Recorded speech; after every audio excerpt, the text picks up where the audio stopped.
Urdu novel zone میں خوش آمدید۔ ہم پڑھ رہے ہیں گلِ دشت سیزن 2 از قلم شیخ زادی، اور آج ہم پڑھیں گے ایپیسوڈ نمبر 8۔ آپ مجھ سے ناراض تو نہیں ہیں بابا؟ حریم کے نظریں اپنے ہاتھوں پر مرکوز تھی۔ میں سمجھتا ہوں تمہاری حالت بھی بیٹا، تم نے جان بوجھ کر تو کیا نہیں سب، کوئی بات نہیں۔ جعفر شاہ کا لہجہ ہمیشہ کی طرح نرم تھا۔ ایسا کیوں ہوتا ہے بابا؟ اللہ پاک تو جانتے تھے میں کتنا پھنسی ہوئی ہوں، اور ہان مجھ سے ملنے کے لیے اتنی مشکل سے راضی ہوئے تھے۔ کیا اللہ پاک کو نہیں پتا تھا؟ تو انہوں نے کیوں میرے لیے معاملات کو اتنا مشکل بنا دیا؟ موت برحق ہے جانتی ہوں، لیکن کیا ضروری تھا دادو کا انتقال کل ہی ہوتا؟ اللہ پاک نے مجھے کیوں اس مشکل میں ڈالا کہ مجھے ایک کو چننا پڑا؟ حریم نہ جانے کیوں بدظن سی لگ رہی تھی۔ توبہ کرو میری گڑیا، فوراً اللہ کے کاموں پر یوں سوال نہیں اٹھاتے۔ ہمیں لگتا ہے ہمارے لیے کچھ غلط ہوا ہے، لیکن اللہ جو آگے کے حالات دیکھ رہا ہوتا ہے وہ اچھی طرح جانتا ہے کہ کیا اچھا ہے اور کیا برا۔ جعفر شاہ کا لہجہ نرم ہی تھا، لیکن ان کے چہرے پر ناگواری سی اتر آئی تھی۔ لیکن بابا، حریم نے مزاحمت کی، نہیں میری گڑیا، ایسے نہیں کہتے۔ حضرت یوسف علیہ السلام کا قصہ جانتی ہو نا تم؟ حریم نے ان کی بات سن کر ہلکی سی گردن کو جنبش دی۔ ابھی وہ کچھ کہتے، عرشیہ بھی ان کی دوا اور جوس کا گلاس لے کر کمرے میں داخل ہوئی، لیکن ان کو بات کرتا دیکھ سائڈ ٹیبل پر ٹرے رکھ کر وہیں حریم کے پاس بیٹھ گئی۔ تو کیا تم نے یہ نہیں پڑھا کہ کیسے حضرت یوسف علیہ السلام پر الزام لگا کر انہیں جیل میں ڈال دیا گیا؟ کیا تم نے کہیں پڑھا کہ انہوں نے اپنے رب سے شکایت کی، یا یہ کہا کہ ان کے ساتھ ہی ایسا کیوں ہوتا ہے؟ نہیں یاد، نہیں، بلکہ انہوں نے اسے اللہ کی رضا سمجھ کر قبول کیا، اور پھر تم نے دیکھا کہ اللہ نے ان کے لیے کیسے آسانی کی۔ جعفر شاہ ٹہر ٹہر کر بہت نرمی سے کہہ رہے تھے۔ لیکن بابا کب تک؟ ایک حد ہوتی ہے برداشت کی بھی۔ کوئی امید ہو تو بندہ صبر کر بھی لے۔ دور دور تک کوئی امید کی کرن تک نہیں ہے۔ ایسا لگتا ہے کسی دلدل میں پھنسی ہوں، جتنا نکلنا چاہتی ہوں اتنا ہی پھنستی جا رہی ہوں۔ حریم کی آنکھوں میں 2 موٹے موٹے آنسو اتر آئے تھے۔ بیٹا، صبر یہ تھوڑی ہے کہ تکلیف آئی اور صبر کیا اور پھل مل گیا۔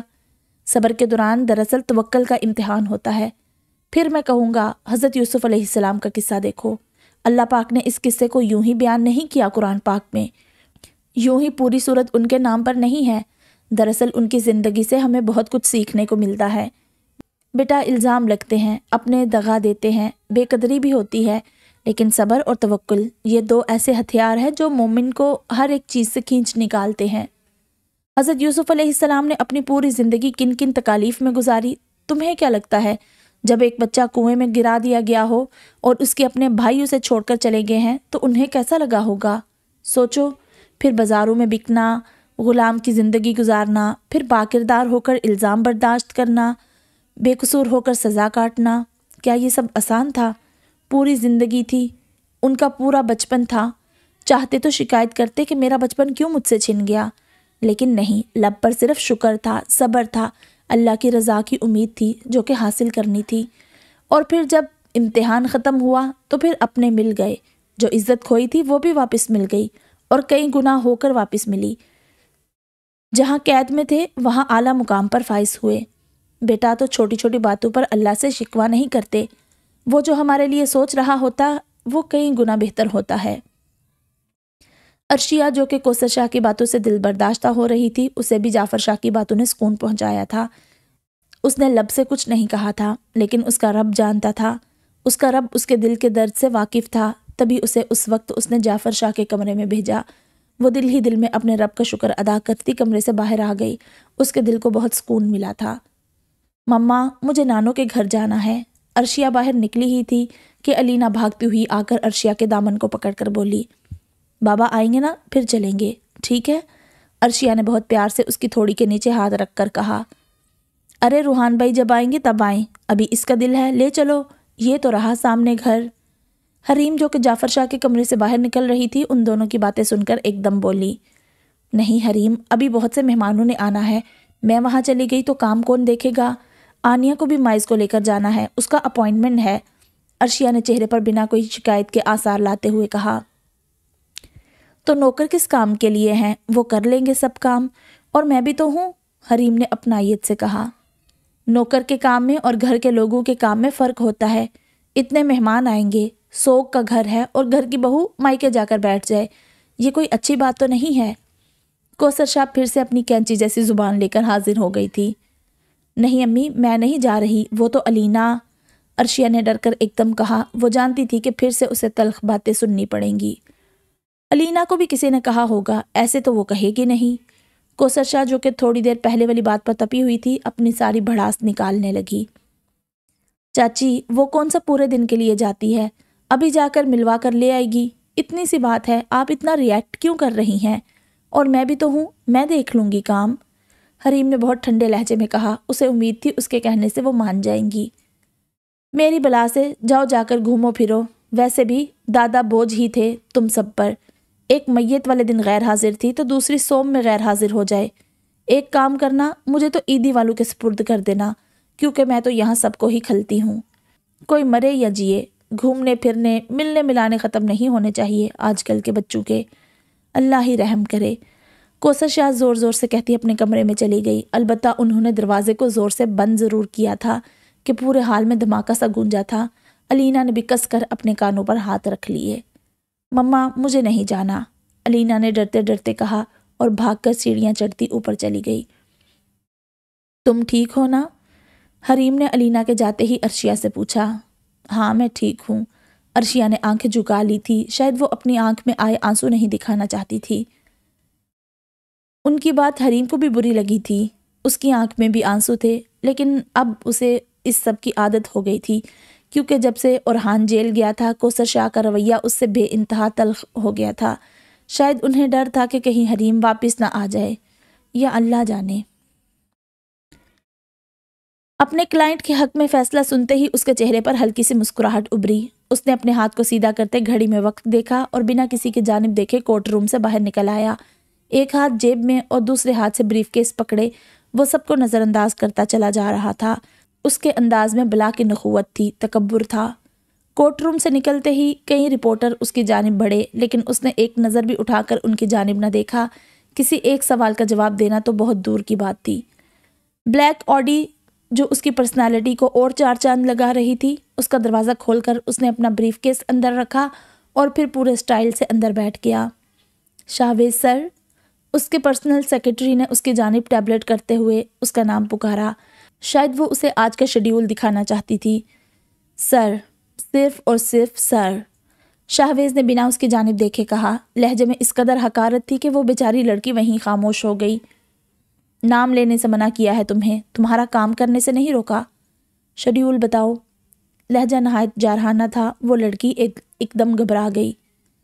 سر، وہ مسٹر زاویار، وہ آپ سے ملنا چاہتے ہیں، اس لڑکی نے ڈرتے ڈرتے کہا۔ شیڈیول بتاؤ۔ وہ آنکھوں میں انگارے لیے اس کی جانب مڑا تو جیسے اس کی جان ہی نکل گئی۔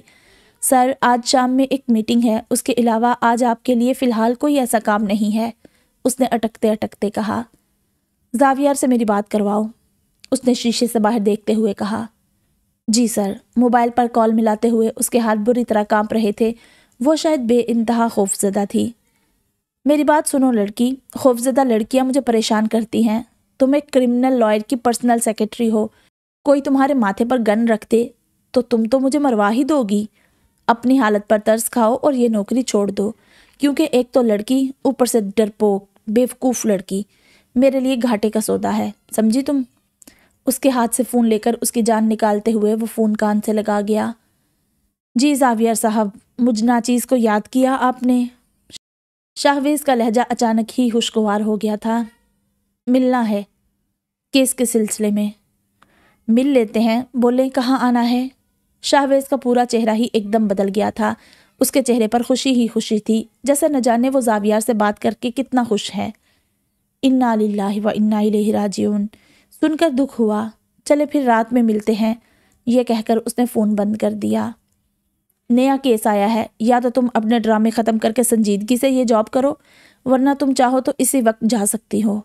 گاڑی رک گئی تھی، سنجیدگی سے کہہ کر وہ پورے سٹائل سے گاڑی سے باہر نکلا اور اپنے عالیشان بنگلے کی جانب بڑھ گیا۔ خوبصورت بنگلہ جس کا رنگ سرمئی اور سفید رنگ پر مشتمل تھا۔ گھر میں گھستے ہی چھوٹا سا گارڈن تھا جہاں زیادہ تر پھول والے پودے موجود تھے۔ کسی احساس کے تحت وہ رکا اور مڑ کر ایک پودے کی جانب دیکھنے لگا۔ اس کے لبوں پر ہلکی سی مسکراہٹ آئی۔ پودے کے پاس اکڑو بیٹھ کر اس نے سفید ننھے ننھے پھولوں سے آنکھیں بند کر کے خوشبو سونگھی۔ اب ایک ایک کر کے وہ موتیا کے پھولوں کو اپنے ہاتھ میں جمع کر رہا تھا۔ ایک بار پھر شاہویز نے اپنے ہاتھ کو ناک کے قریب کیا اور پھولوں کی خوشبو سونگھی۔ اس کا چہرہ بالکل پرسکون لگ رہا تھا۔ اتنا پرسکون تو وہ کیس جیتنے کے بعد بھی نہیں ہوا تھا۔ لمبے لمبے ڈگ برتا وہ فریج کے پاس آیا اور فریج کھول کر اس نے گزشتہ روز والا پیالہ اٹھایا جس میں موتیا کے پھول ہی تھے، لیکن اب مرجھا گئے تھے۔ ہاں، مگر ان کی خوشبو پورے فریج میں رچی بسی ہوئی تھی۔ اس نے اس پیالے کو خالی کیا اور نیا پانی ڈال کر وہ تازے پھول اس میں ڈال دیے اور پھر وہ پیالہ لے کر اپنے کمرے میں آ گیا۔ اس کے کمرے میں جگہ جگہ تازے پھول ہی موجود تھے، الگ الگ رنگ کے خوشبودار پھول پورے کمرے کو مہکائے ہوئے تھے۔ اس نے پیالے کو اپنی اسٹڈی ٹیبل پر رکھا اور پھر الماری سے کپڑے نکالتا ہوا واش روم میں فریش ہونے چلا گیا۔ بابا، ہمارے کندھوں پر کون ہوتا ہے؟ مائز اور علینا جو کہ زنین کے ساتھ چھت پر لیٹے ہوئے اڑتے بادلوں کو دیکھ رہے تھے، بادل اور تارے دیکھتے دیکھتے ایک دم مائز کے ذہن میں سوال ابھرا۔ پہلے یہ تو بتاؤ، تمہیں کیا پتا ہے؟ تم نے کہاں سنا؟ زنین ایک دم سیدھا ہوا۔ میں نے ویڈیو میں دیکھا تھا۔ مائز کی نظریں آسمان پر ہی تھی، جہاں کبھی تارے دکھنے لگ جاتے تو کبھی بادل آ کر سارے تاروں کو چھپا لیتے۔ آپ نے موبائل دیکھا آج؟ زنین کہہ تو مائز سے رہا تھا، لیکن اس کی نظریں ایک دم آنیہ کی جانب گئی۔ مہمانوں کے بیچ اس کو چھوڑنے سے بہت بہتر تھا کہ یہ دونوں کمرے میں بیٹھ کر موبائل ہی دیکھ لیں۔ جانتے تو ہیں آج کتنے مہمان تھے گھر میں، جو کل نہیں آئے تھے وہ بھی آج تعزیت کے لیے آ گئے تھے۔ اب میں اس دوران کیا کیا کرتی؟ آنیہ شکایت نہیں کر رہی تھی، بس اپنی جانب سے صفائی دے رہی تھی۔ تو کوئی اور کام دے دیتی یا پھر بابا کے کمرے میں بھیج دیتی۔ اسکرین ٹائم سے منع کیا ہے نا ڈاکٹر نے۔ زنین کے چہرے پر سر تاثرات نہیں تھے، ہاں فکر ضرور تھی۔ آپ میری بات کا جواب نہیں دے رہے، کیا آپ کو بھی معلوم نہیں ہے؟ مائز نے ایک دم بیچ میں بولا تو زنین اور آنیہ ایک دم اس کی جانب متوجہ ہوئے۔ اچھا تو بتاؤ تو صحیح، آپ کو کیا کیا معلوم ہے؟ زنین نے پھر سے اس سے سوال کیا۔ بس میں نے دیکھا تھا، ایک اینجل ایک کندھے پر تھا جو اچھی اچھی باتیں بتا رہا تھا اور دوسرے کندھے پر شیطان تھا جو گندے کام کرنے کو کہہ رہا تھا۔ کیا سچ میں بابا ایسا ہوتا ہے؟ مائز نے سوال کیا۔ ہم اگر اپنے کندھے پر ہاتھ مارے تو انہیں لگے گی کیا چاچو؟ علینا جو کہ بہت دیر سے سوچ میں تھی ایک دم اٹھ کر بولی۔ کندھوں پر بیٹا فرشتے ہوتے ہیں، کوئی شیطان نہیں ہوتا، اور وہ ہمیں کام کرنے کو نہیں کہتے بلکہ ہم جو جو کرتے ہیں وہ ان کاموں کو لکھتے ہیں۔ اچھے کاموں کو سیدھے ہاتھ والا فرشتہ لکھتا ہے اور برے کام الٹے ہاتھ والا فرشتہ۔ زنین نے دونوں کی جانب دیکھ کر کہا۔ اور ہم انہیں کوئی نقصان نہیں پہنچا سکتے کیونکہ وہ نور سے بنے ہوتے ہیں۔ اب کی بار زنین نے علینا کی جانب نظریں کی ہوئی تھی۔ تو کیا وہ ہمارے بھی سارے کام لکھ رہے ہوتے ہیں؟ مائز متجسس ہوا۔ جی بالکل بالکل لکھ رہے ہیں، زنین نے اس کی جانب جھک کر بتایا۔ مما تو کہتی ہیں کہ بچوں کے گناہ نہیں لکھے جاتے۔ علینا کے چہرے پر ڈر سا ابھر آیا تھا۔ بچوں کو گناہ نہیں ملتا، لیکن اگر ان سے کوئی ایسا کام ہو جائے جس کے بارے میں ان کے والدین نے انہیں سمجھایا یا بتایا نہیں تو اس کی پوچھ ان کے والدین سے ہوگی۔ اللہ پاک مما بابا سے پوچھے گا کہ تم نے میرے اتنے اچھے علینا اور مائز کو کیوں نہیں بتایا کہ انہیں یہ کام نہیں کرنا تھا؟ زنین بہت پیار سے ان دونوں کے انداز میں ہی ان دونوں کو سمجھا رہا تھا۔ پھر مما بابا کو ڈانٹ پڑے گی؟ علینا کچھ سوچتے ہوئے بولی۔ بالکل، ماما بابا کے اوپر اللہ پاک نے بہت سخت فرشتے رکھے ہوتے ہیں جو ان کے ایک ایک کام کو دیکھتے ہیں کہ انہوں نے اپنے بچوں کو کیا سکھایا اور کیا نہیں سکھایا۔ زنین بول رہا تھا اور آنیہ تھوڑی کے نیچے ہاتھ رکھے اسے کہتے ہوئے بہت پیار سے سن رہی تھی۔ وہ اسے ہمیشہ ہی اچھا لگتا تھا اور یوں بچوں سے بات کرتا ہوا تو وہ اسے اور بھی زیادہ پسند آتا تھا کیونکہ اس وقت اس کے چہرے پر کوئی درد پریشانی نہیں ہوا کرتی تھی۔ اور جو ہم اچھے کام کریں گے اس کا بھی وہ ماما بابا کو گفٹ دیں گے؟ علینا کے دماغ میں ہلچل سی مچ گئی تھی۔ ماما بابا کو بھی گفٹ ملے گا اور بچوں کو بھی، لیکن اگر بچوں نے غلط کام کیا تو اس کا ماما بابا سے پوچھا جائے گا اور سزا بھی ملے گی۔ تو ہمیشہ یاد رکھنا، جو بھی کام کرو یہ سوچ کر کرنا کہ ماما بابا کا بھی اس میں حصہ ہے، جب بڑے ہو جاؤ تب بھی۔ زنین کوشش کر رہا تھا کہ ان دونوں کو سمجھا دے، لیکن تھوڑا مشکل ہی تھا تو وہ سوچ سوچ کر لفظوں کا انتخاب کرتے ہوئے بول رہا تھا۔ ہم کسی اور دن بھی مل سکتے تھے، آج آپ کے گھر میں مہمان وغیرہ ہوں گے، شاہویز نے بہت دوستانہ انداز میں کہا۔ نہیں، مہمان جا چکے ہیں اور یہ کام بھی ضروری ہے، البتہ دل میں افسوس ہے لیکن یہ وقت تو ہر کسی پر ہی آنا ہے، زاویہ بنا تاثر دیے کہہ رہا تھا۔ ویسے ہوا کیا تھا آپ کے دادا کو؟ مطلب بیمار تھے کیا؟ ازراہ ہمدردی وہ پوچھ گیا۔ ہاں، وہ کئی سالوں سے ویل چیئر پر تھے، ان کا نچلا حصہ کام کرنا چھوڑ گیا تھا، اب آہستہ آہستہ ان کے باقی باڈی پارٹس نے بھی کام کرنا چھوڑ دیا تھا، بس آخری وقت کافی اذیت میں گزرا ان کا۔ زاویار کے چہرے پر درد سا ابھر آیا تھا۔ اللہ پاک مغفرت فرمائے، چلیں جہاں بھی ہیں اب اچھی جگہ پر ہیں۔ شاہویز کو آگے کیا کہنا ہے سمجھ میں نہیں آیا تو بس اتنا کہہ دیا، آمین آمین۔ کیس سے متعلق بات کرنی تھی مجھے آپ سے۔ دراصل میرا کزن ہے جو کہ میری بہن کا شوہر بھی ہے، وہ ایک قتل کیس میں اندر ہے 1 سال سے۔ ہم نے ایک وکیل ہائر کیا ہوا تھا، لیکن مجھے لگتا ہے وہ اپنا کام صحیح سے نہیں کر رہا۔ زاویار نے بات کا آغاز کیا، اسے ویسے بھی ادھر ادھر کی باتوں میں زیادہ دلچسپی نہیں تھی۔ اچھا، اور جو لڑکی مری وہ کون تھی؟ شاہویز سیدھا ہو کر بیٹھتے ہوئے بولا، اس نے اپنی آنکھوں کو ہلکا سا سکیڑا تھا۔ وہ میرے ایک سابقہ دشمن کی بیٹی تھی، بٹ کا نام تو سنا ہوگا آپ نے۔ زاویار نے فی الحال اتنا ہی بتایا۔ تو اس کو آپ کے بہنوئی نے کیوں مارا؟ شاہویز کے دل میں بہت سے سوال تھے۔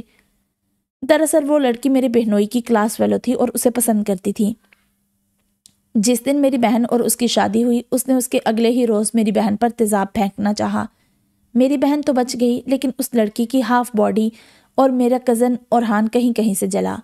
زاویار تحمل سے بتا رہا تھا اور شاہویز بھی پوری کہانی پورے دھیان سے سن رہا تھا۔ تو اس دوران وہ مری؟ یہ کیس تو سمپل ہے۔ شاہویز کو لگا بس اتنی ہی بات ہے، تبھی وہ بیچ میں بولا، نہیں، دراصل اس کے بعد اس لڑکی نے اپنا علاج کروانا بند کر دیا۔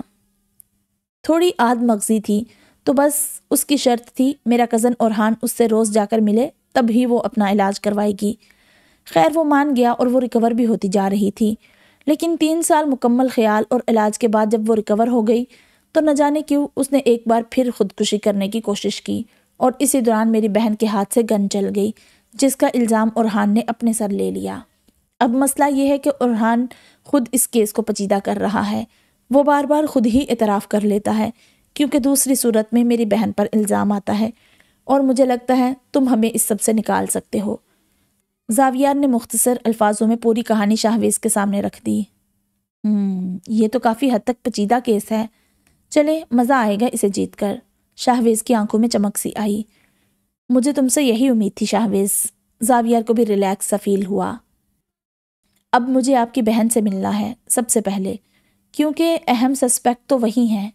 کیا اس جگہ ان تینوں کے علاوہ کوئی اور موجود تھا؟ شاہویز نے سوال کیا۔ نہیں، اورحان بھی بہت بعد میں پہنچا تھا، زاویار نے جواب دیا۔ تو پھر آپ کی بہن سے ملاقات بہت ضروری ہے۔ اورحان، یہ نام سنا ہوا ہے میرا، میرے بھی ایک کزن کا نام اورحان ہے، عجیب اتفاق ہے۔ شاہویز کے چہرے پر طنزیہ سی مسکراہٹ ابھری تھی، تبھی اس کا فون بجا۔ 1 منٹ، یہ کہہ کر اس نے اپنا فون اٹھایا۔ فون پر جانا پہچانا نمبر دیکھ اس کے چہرے پر کچھ پل کے لیے سختی سی آئی۔ کوئی ضروری فون ہے تو اٹھا لیں، ہم پھر شروع کرتے ہیں، زاویار نے اس کے چہرے کے اڑے رنگ دیکھ کر کہا۔ نہیں، کوئی اہم کال نہیں ہے، آپ بتائیں، شاہویز نے کال کٹ کرتے ہوئے کہا۔ تم یہ فائلز دیکھ لو، اس میں تقریباً تمام ڈیٹیلز موجود ہیں، اور مجھے ٹائم بتا دینا، میں حریم کو لے آؤں گا۔ زاویار نے ایک فائل نکال کر اسے پکڑاتے ہوئے کہا۔ ابھی وہ فائل دیکھ ہی رہا تھا کہ اس کا فون پھر سے بجنے لگا۔ 1 منٹ، یہ کہہ کر شاہویز اٹھا اور تھوڑی دور جا کر کال ریسیو کی۔ میں یاد ہوں آپ کو؟ شاہویز نے تلخ لہجے میں کہا۔ مل سکتے ہو مجھ سے؟ مقابل کا لہجہ نرم تھا۔ بچھڑے رشتے دار اگر اچانک ملنے کا یا تعلق قائم کرنے کا کہیں تو سمجھ جانا چاہیے ضرور کوئی کام ہے۔ کیوں، ٹھیک کہہ رہا ہوں نا؟ شاہویز کا لہجہ مزید تلخ ہو گیا تھا۔ نہیں، میں نے تو یوں ہی فون کیا تھا۔ آواز میں کپکپاہٹ سی اتر آئی تھی۔ آپ جھوٹ نہیں بول سکتی، آپ جانتی ہیں نا؟ شاہویز کا لہجہ ہلکا سا نرم ہوا تھا، چہرہ ابھی بھی بے تاثر ہی تھا۔ کیسے ہو تم؟ مقابل کے لہجے میں کپکپاہٹ ابھی بھی طاری تھی، شاید خود کو رونے سے روکا ہوا تھا۔ میں ٹھیک ہوں، جواب بس اتنا ہی تھا، پلٹ کر رسماً بھی خیریت دریافت نہیں کی گئی۔ کیا تم مجھ سے مل سکتے ہو؟ اس بار مقابل کے لہجے میں مان تھا۔ نہیں، ایک کیس میں مصروف ہوں، جب وقت ملے گا خود ملنے آ جاؤں گا، اپنا خیال رکھیے گا، اللہ حافظ۔ یہ کہہ کر شاہویز نے فون کٹ کر دیا، جبکہ فون کٹ ہوتے ہی ثنا شاہ کے دل میں اٹھتی تمام باتیں دل میں گٹلی کی سی صورت اختیار کر کے درد کا سبب بن گئی۔ وہ بے ساختہ دل پر ہاتھ رکھتی برابر رکھی کرسی پر بیٹھ گئی۔ ٹھیک ہو تم ثنا؟ اویس شاہ ایک دم ان کی جانب بڑھے۔ ہاں ٹھیک ہوں، سب کے لیے اچھا بنتے بنتے کب میں ایک کے لیے اس قدر بری بن گئی مجھے پتہ ہی نہیں چلا، ثنا شاہ نے آنکھوں میں درد لیے کہا۔ ہم سب کی نظر میں اچھے بن بھی نہیں سکتے، ہر دل پر راج کرنا تو کسی کے اختیار میں نہیں، مخالفت تو کائنات کا حصہ ہے، اویس شاہ نے سمجھانا چاہا۔ لیکن اس کے لیے تو میں ہی ایک تھی نا، میں نے اس کے ساتھ واقعی بہت برا کیا، میں بھول گئی اس کو اپنی زندگی میں کھو کر، مجھے سچ میں اس کا خیال کبھی آیا ہی نہیں، یا شاید دل اس کی جانب سے اس قدر مطمئن تھا کہ کبھی اس طرف گیا ہی نہیں۔ ثنا شاہ کی آنکھیں اب بھیگ گئی تھی۔ کس کی بات کر رہی ہو؟ بات کو گھماؤ نہیں، صاف صاف بتاؤ ہوا کیا ہے؟ اویس شاہ اکتا کر بولے۔ اور کون ہے جسے میں بھولی ہوں؟ میرے اکلوتے بھائی کی اکلوتی اولاد، اور کون؟ شاہویز کی بات کر رہی ہوں، ثنا شاہ یہ کہہ کر باقاعدہ رونے لگی تھی۔ تم مصروف تھی، تم نے بہت کچھ کیا ہے، تم سب کے لیے میسر کبھی نہیں ہو سکتی۔ ہاں میں سمجھتا ہوں وہ تمہارے بھائی کی اولاد ہے، تمہارے دل کے قریب ہے، شاید میں وہ دکھ محسوس نہیں کر سکتا جو اس وقت تمہارا دل محسوس کر رہا ہے، لیکن اگر ارشیا یا ہیرا کو اس کی جگہ رکھ کر دیکھوں تو ہاں اپنوں کی دوری کا ملال ہوتا ہے، لیکن میں پھر بھی کہوں گا خود کو پریشان مت کرو، تم نے اورحان، پریشے، ہیرا اور ارشیا کے لیے پہلے ہی بہت کچھ کیا ہے، اس دوران اگر ایک بچے پر توجہ نہ دے سکی تو اس کے لیے خود کو ہلکان مت کرو، تم نے اس کے لیے اچھا ہی فیصلہ کیا تھا، اور وہ کون سا پاکستان میں تھا؟ رشتوں میں دوریاں آ جاتی ہیں، لیکن ان دوریوں کو ختم کرنا ہوتا ہے، ہو جائیں گی یہ دوریاں بھی ختم، تم فکر مت کرو، اویس شاہ بہت نرم انداز میں کہہ رہے تھے۔ ایسا تو نہیں ہے کہ میں نے اپنوں کے ساتھ زیادتی کر دی، کیونکہ اسد اور ارسلان بھی مجھ سے کھچے کھچے رہتے ہیں، نہ کمرے سے نکلتے ہیں، نہ کوئی بات کرتے ہیں، اور شاہویز تو مجھ سے بات ہی نہیں کرنا چاہتا۔ میں نے اپنوں کو نظر انداز کیا اویس، صرف اچھا بننے کے لیے۔ ثنا شاہ کو لگ رہا تھا جیسے ان کا دل پھٹ جائے گا۔ اسے نظر انداز کرنا نہیں کہتے، قربانی دینا کہتے ہیں۔ وہ تم سے دور ضرور تھے، لیکن تم نے جو بھی کیا ان کے بھلے کے لیے کیا، تو خود کو ہلکان کیوں کر رہی ہو؟ کیا اسد اور ارسلان کو ہاسٹل بھیجنا غلط فیصلہ تھا؟ نہیں، بالکل نہیں، اس وقت گھر کے حالات ایسے تھے کہ وہ فیصلہ ان کے لیے بہت بہتر تھا۔ اور شاہویز، کیا تمہیں لگتا ہے اگر وہ یہاں ہوتا تو آج اتنا کامیاب ہوتا؟ باہر سے پڑھ کر آیا ہے، کامیاب وکیل ہے، اور کیا چاہیے تمہیں؟ یہ بھی تو دیکھو تمہارے صحیح فیصلے سے انہیں کیا ملا، صرف تم نے کیا کھویا یہ مت دیکھو۔ حضرت ابراہیم علیہ السلام نے بھی تو حضرت اسماعیل علیہ السلام کو خود سے دور کیا تھا۔ تم نے تو شاہویز کو بہت اچھی جگہ بھیجا تھا، جبکہ حضرت اسماعیل علیہ السلام خشک پہاڑ پر تھے، نہ کھانے کو کچھ نہ پینے کو کچھ۔ پھر اللہ نے کیسے اپنی شان کے جلوے دکھاتے ہوئے چشمہ جاری کیا۔ اپنوں کو خود سے دور کرنے کا مطلب ہرگز نہیں کہ آپ برے ہیں، بس وقت وقت کی بات ہوتی ہے۔ وہ وقت ہی ایسا تھا، اللہ نے چاہا تو وہ اس کے دل میں محبت پیدا فرما دیں گے، تم بے فکر رہو۔ اس ذات کے لیے یہ بہت چھوٹی سی بات ہے، اور کیا وہ اتنی اچھی بندی کے لیے ایسا نہیں کرے گا؟ بالکل کرے گا۔ جس نے دوسروں کے بچوں کو محبت دی، سہارا دیا، کیا وہ اپنوں کی محبت سے محروم رہے گی؟ نہیں، کبھی نہیں۔ بس اب خود کو ہلکان مت کرو۔ یہ بتاؤ تم نے شاہویز کو فون کیوں کیا تھا؟ اویس شاہ نے اپنی آنکھوں سے آنسو صاف کرتے ہوئے کہا۔ وہ اورحان کے لیے۔ ثنا شاہ کے لہجے میں شرمندگی تھی، انہوں نے نظریں چرائی۔ یہ تو غلط بات ہے نا، اتنے سال بعد تم نے اسے کام کے لیے یاد کیا، تم فکر کیوں کرتی ہو؟ زاویار نے ایک بہت بڑے وکیل سے بات کی ہے، بس تم دعا کرو وہ راضی ہو جائے۔ تم شاہویز سے بات کرو، ملو، لیکن اپنے لیے، اپنے رشتے کے لیے، اورحان کے لیے تم صرف دعا کرو، ماں کی دعا عرش تک جاتی ہے، بس تم اللہ سے اپنے بیٹے کی خیر مانگو۔ اویس شاہ نے ان کے سر کو اپنے سینے سے لگاتے ہوئے کہا۔ کوئی آ جائے گا، کیا کر رہے ہیں؟ ثنا شاہ ایک دم دروازے کی جانب دیکھتے ہوئے شرما کر بولی۔ ارے اپنی روتی ہوئی بیوی کو چپ بھی نہیں کروا سکتے کیا؟ اویس شاہ ہنستے ہوئے بولے۔ ہو گئی میں چپ، آپ بنا عمر تو دیکھے ذرا۔ ثنا شاہ کے گالوں پر سرخی سی بکھر گئی تھی۔ عمر کا کیا لینا دینا؟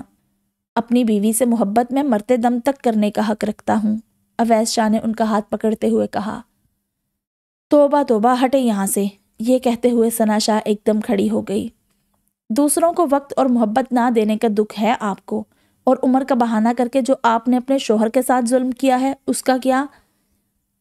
اس کا کوئی ملال یا افسوس نہیں آپ کو؟ اوپر سے ڈراتی اور دھمکاتی الگ رہتی ہیں مجھ غریب کو۔ اویس شاہ نے آنکھوں میں شرارت لائے ٹیک لگاتے ہوئے کہا۔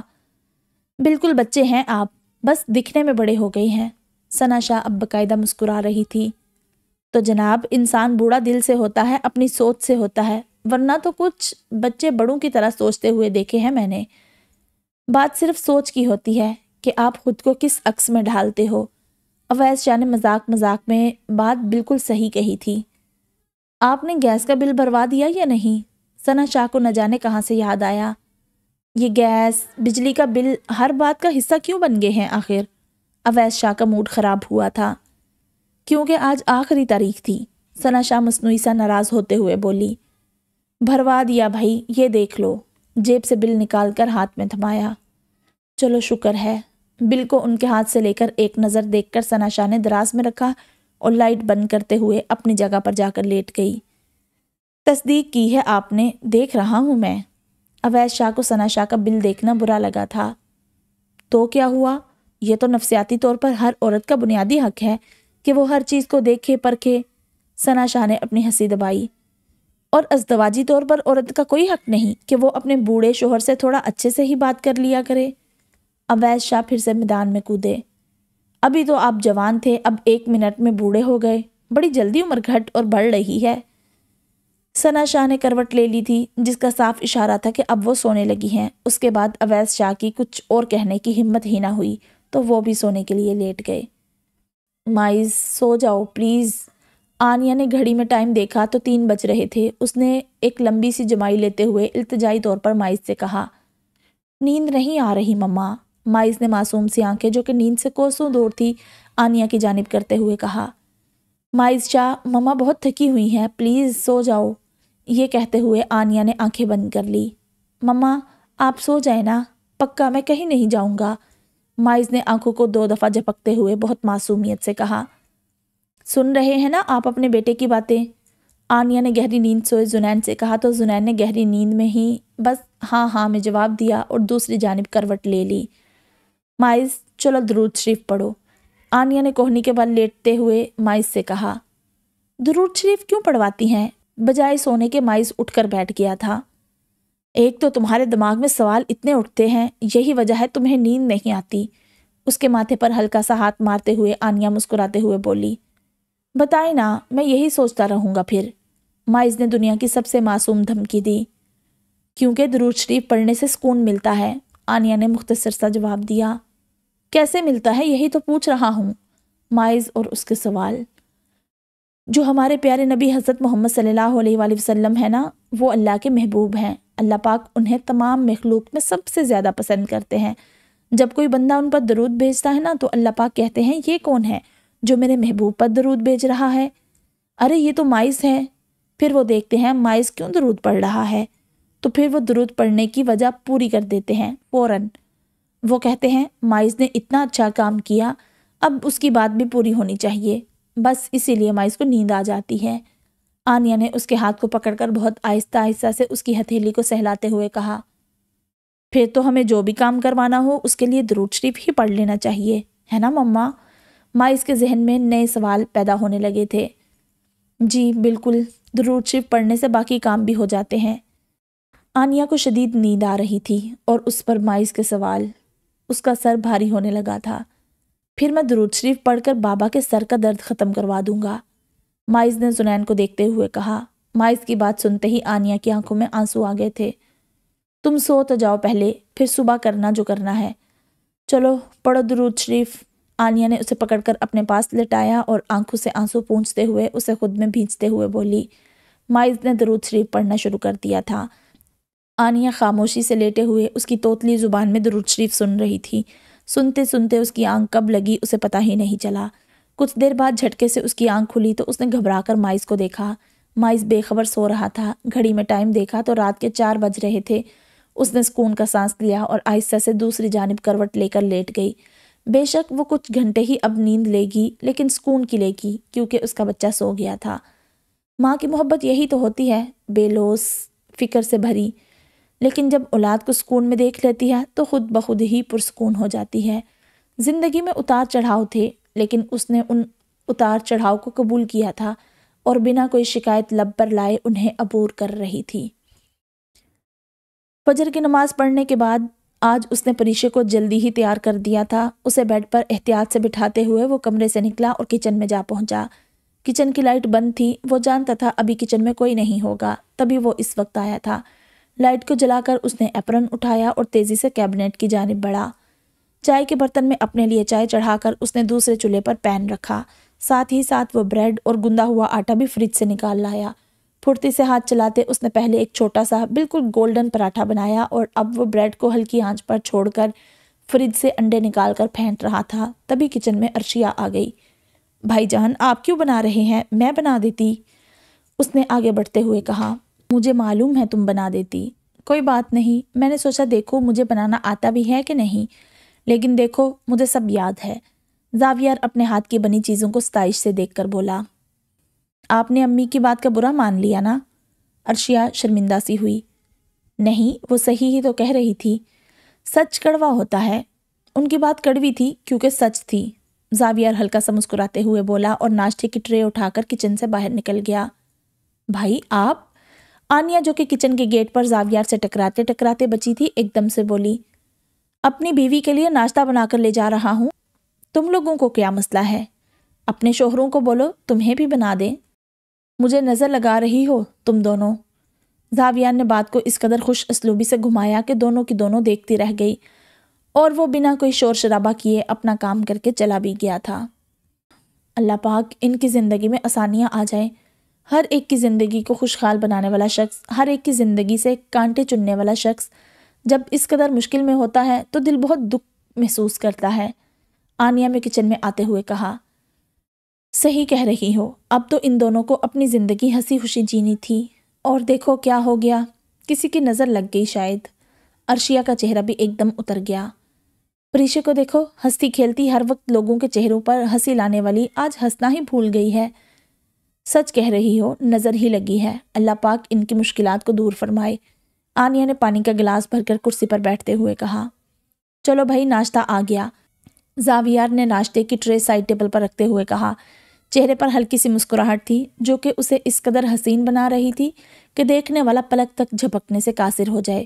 پریشے بھی اس کو یکٹک دیکھ رہی تھی، اسے یاد ہوتا تو اسے پتہ چلتا کہ اسے مسکراتا ہوا زاویار بہت پسند تھا، لیکن فی الحال وہ گہری سوچ میں ڈوبے اسے دیکھ رہی تھی۔ ہاں اس کا دل یہ سب پسند کر رہا تھا، لیکن دماغ سمجھ نہیں پا رہا تھا۔ ایک چھوٹی ٹیبل جو کہ پلاسٹک اور لکڑی کی بنی ہوئی تھی اس نے بیڈ پر رکھی اور پھر آہستہ آہستہ ناشتہ ٹیبل پر رکھنا شروع کیا۔ پریشے بس خاموشی سے سب کچھ دیکھ رہی تھی۔ آج الینا اور مائز نہیں آئے؟ پریشے نے دروازے کی جانب دیکھ کر سوال کیا۔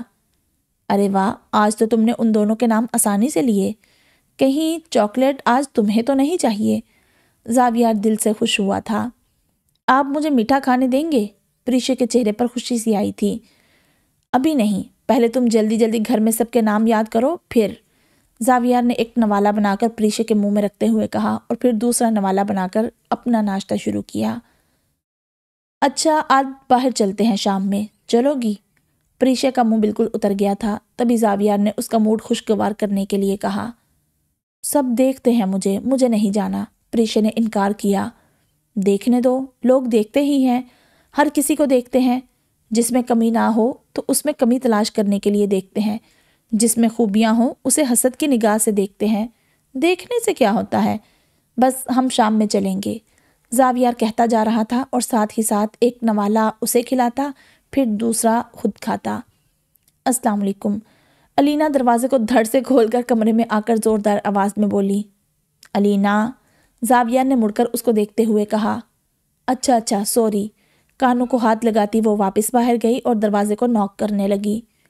آ جاؤ، زاویار نے کہا ہی تھا کہ وہ ایک دم کمرے میں آ کر بیڈ پر چڑھ گئی۔ پریشا چھوٹی بچی ہے کیا، الینا جتنی، جو آپ اسے اپنے ہاتھ سے کھانا کھلا رہے ہیں؟ الینا جب زاویار کو پریشے کے کام کرتے ہوئے دیکھتی تھی تو یوں ہی منہ بنا کر کہتی تھی، مجھے اچھا لگتا ہے پریشے کے کام کرنا، میں کیا کروں؟ زاویار نے اس کی ناک پکڑ کر ہلاتے ہوئے کہا۔ مجھے تو نہیں کھلاتے کبھی آپ کھانا۔ الینا کے کہنے پر زاویار کی آنکھیں مکمل کھل گئی۔ کبھی نہیں کھلایا میں نے تمہیں کھانا، تھوڑا مناسب کر لو، زاویار نے شکایتی انداز میں کہا۔ جی کبھی نہیں کھلایا، الینا بضد تھی۔ پرسوں رات کو کیا کھلایا تھا؟